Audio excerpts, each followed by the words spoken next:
E aí pessoal, tudo bem? Eu sou Ana Liz Soares e hoje eu vim aqui falar sobre o romance A Espera dos Bárbaros, do escritor sul-africano J.M. Coetzee, que eu vim aqui falar com muita paixão para vocês. Bora comigo para a resenha de hoje. O que esperamos na Ágora reunidos? Os bárbaros que chegam hoje. Dentro do Senado, por que tanta inação? Se não estão legislando, que fazem lá dentro os senadores? É que os bárbaros chegam hoje. Que leis haveriam de fazer agora os senadores?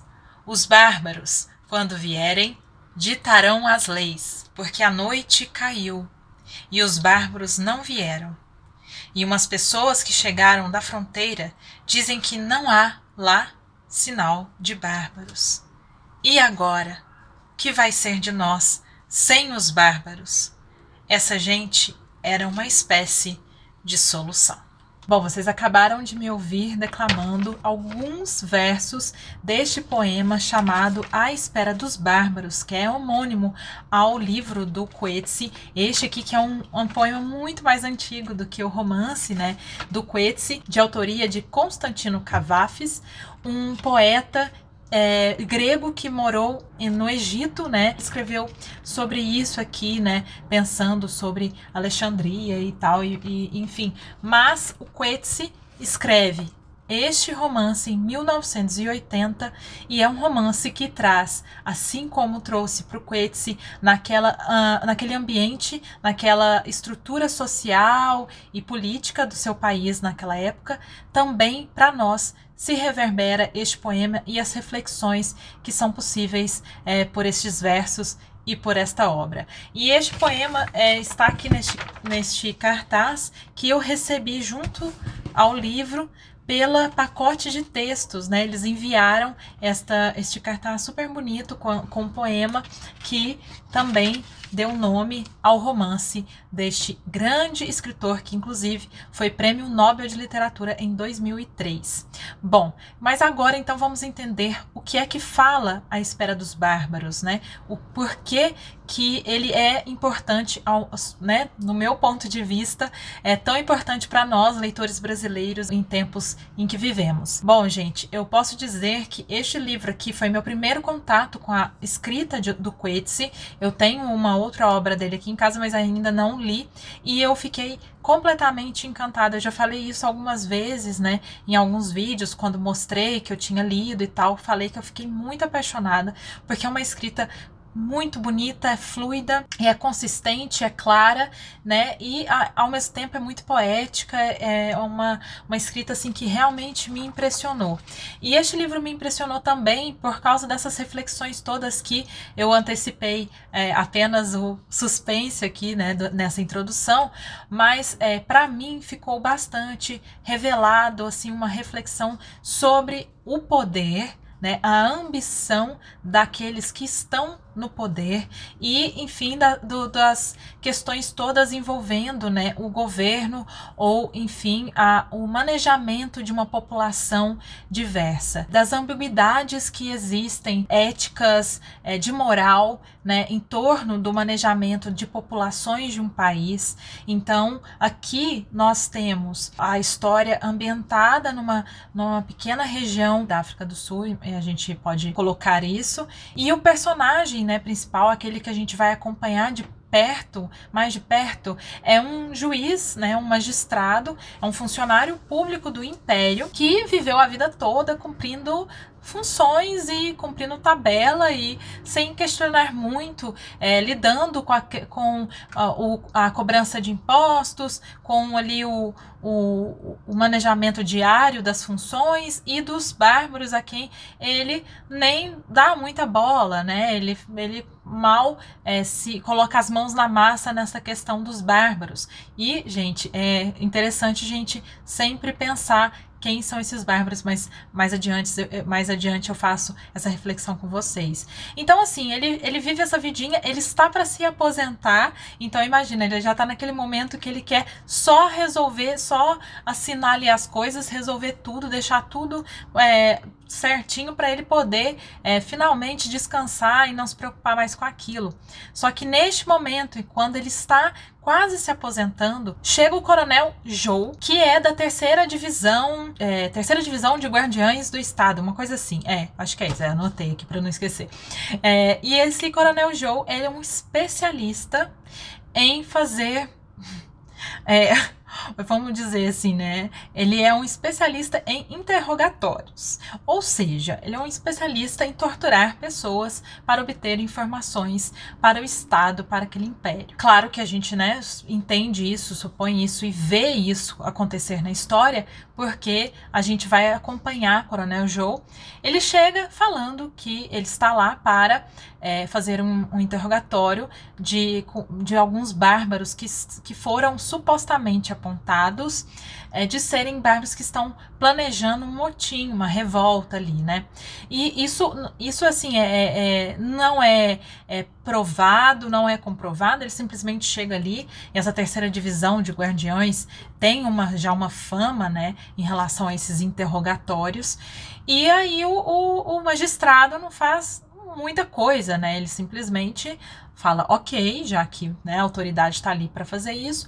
E bom, aí acontece que aparecem aqueles bárbaros ali que vão ser interrogados e torturados pelo Coronel Joe e sua trupe, né, que chegam na cidade.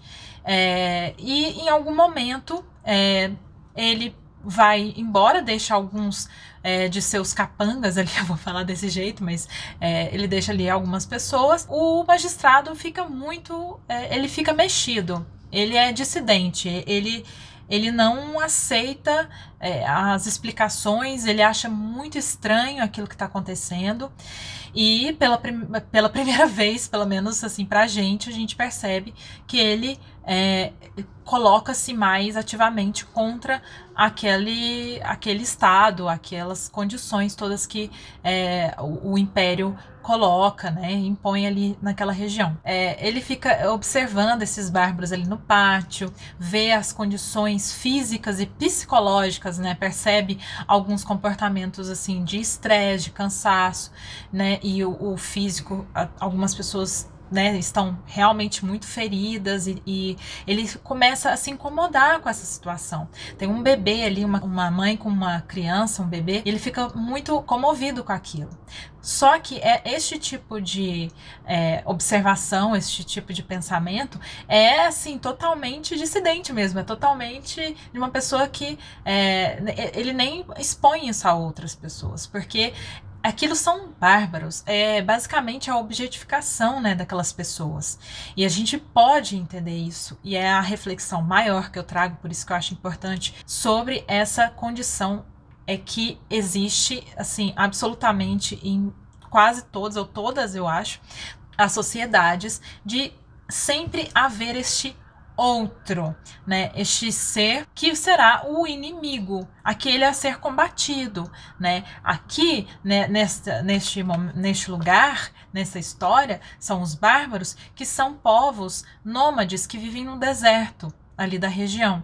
Então eles têm esse estilo de vida, tem, né, ancestral, assim, esse estilo de vida muito antigo, e aquela civilização, né, que está ali naquele país, naquele lugar, ela não abraça essas pessoas, sua cultura, suas tradições, né, esse movimento que esses povos fazem, e aos poucos eles vão sendo expulsos do lugar pela construção de cidades, né, e tudo isso. Então isso aqui tudo a gente vai percebendo e entendendo, e é claro que nós, né, leitores muito espertos, podemos traçar paralelos diversos, né, em relação a isso, ao neoimperialismo, né, como que isso foi dado principalmente, né, nesses países africanos, mas também das questões indígenas, que até hoje nós percebemos como no Brasil, por exemplo, esses povos são tratados totalmente ignorados, desrespeitados,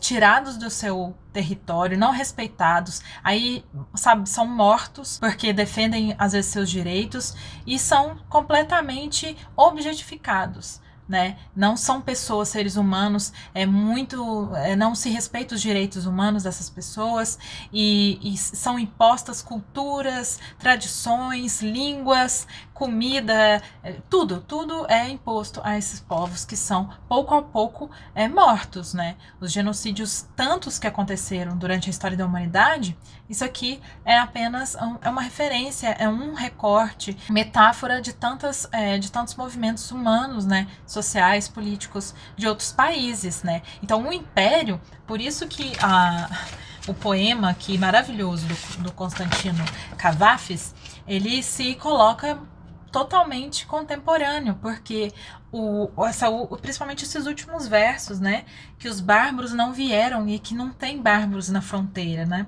e que agora o que vai ser de nós sem os bárbaros, essa gente é uma espécie de solução. Afinal de contas, sem esse outro, o que é o Estado?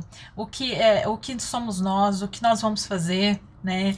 Enfim, são muitas reflexões, né? Parece que existe uma política mesmo, né, de você ter essa ideia de defesa do território, de defesa do Estado, para justificar políticas e decisões horrorosas e criminosas. Por exemplo, a normalização da tortura. Veja o que acontece, né, por exemplo, dos Estados Unidos, principalmente depois do 11 de setembro, como essa ideia de tortura, né, de interrogatório feito contra o inimigo, né, o inimigo, o eixo do mal, os inimigos, são normalizados em prol da defesa do Estado, em prol da soberania daquele Estado.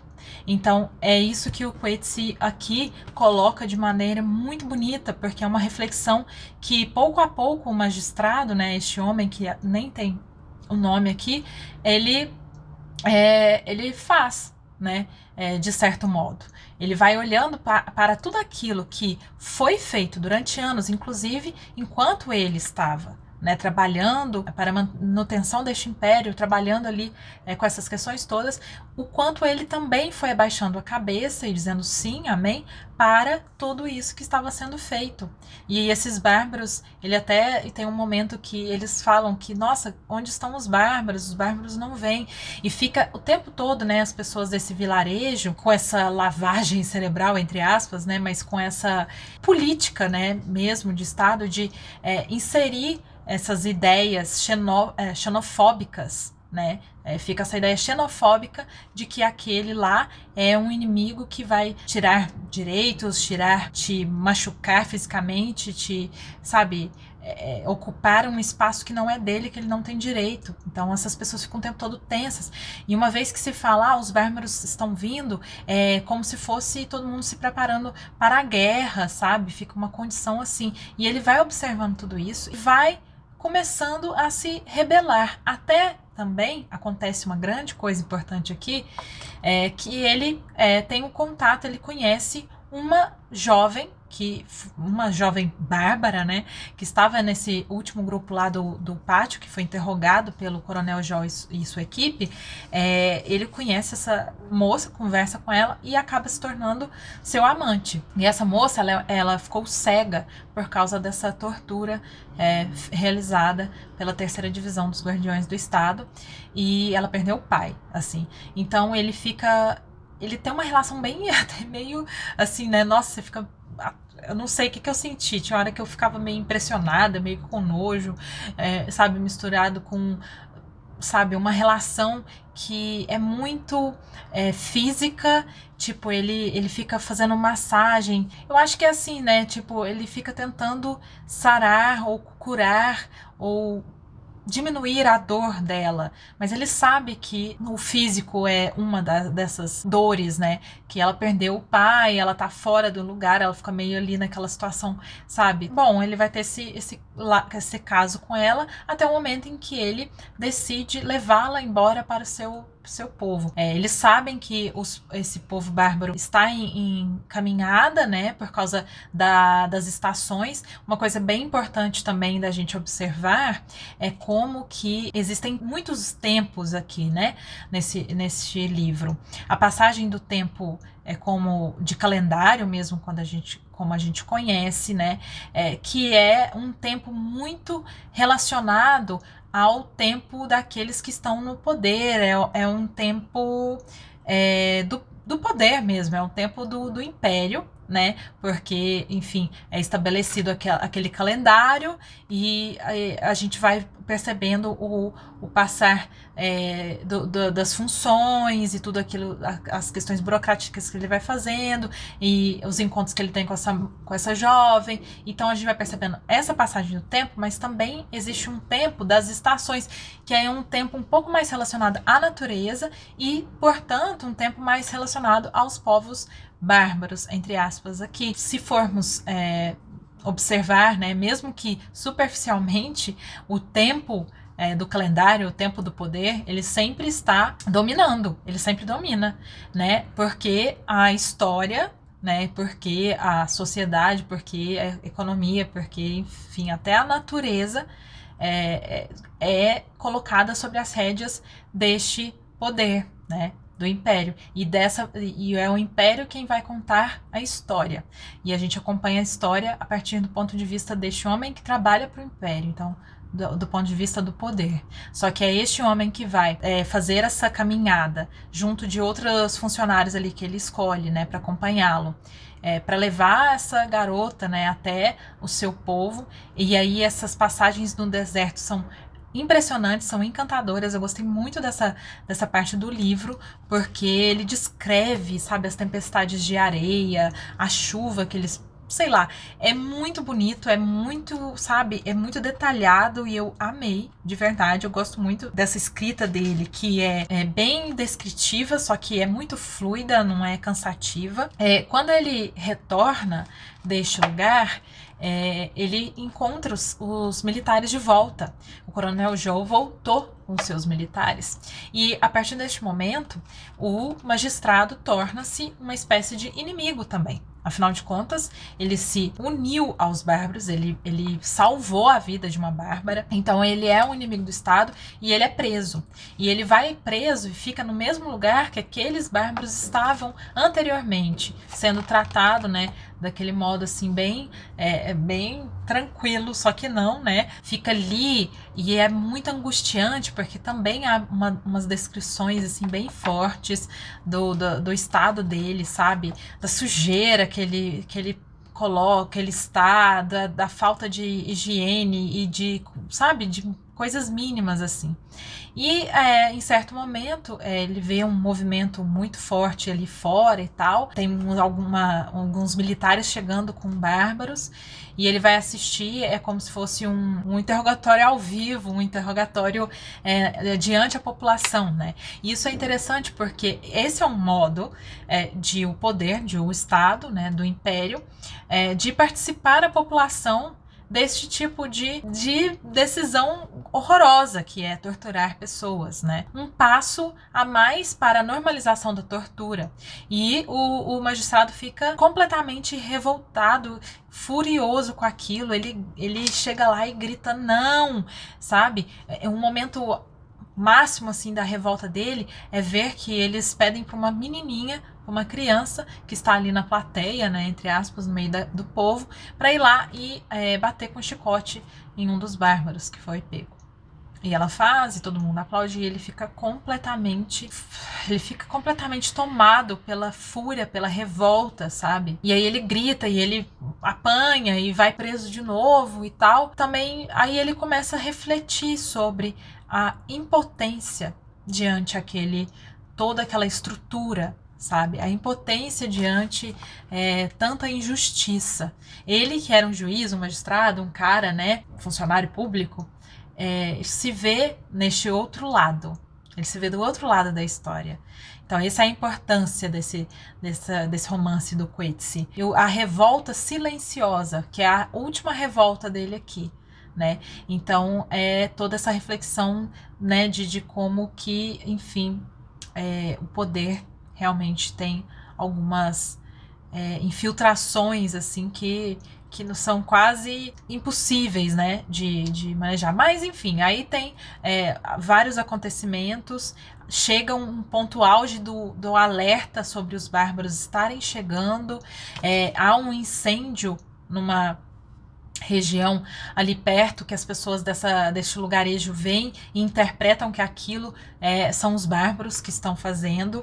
E só que assim, onde estão os bárbaros? Eles acabam não chegando, né? E quem é que destruiu? Muita gente fugiu e enfim, muita gente ficou em péssimas condições porque plantação e a loja e as pessoas não estavam comprando, então fica um rolo lá nesse lugar, né? E ele tá preso enquanto isso. Aí quando ele foge, depois ele fica perambulando lá simplesmente porque ninguém nem dá bola pra ele, porque o que interessa esse homem nesse momento de caos? Eu acho que nesse momento fica essa reflexão, né? Onde estão os bárbaros?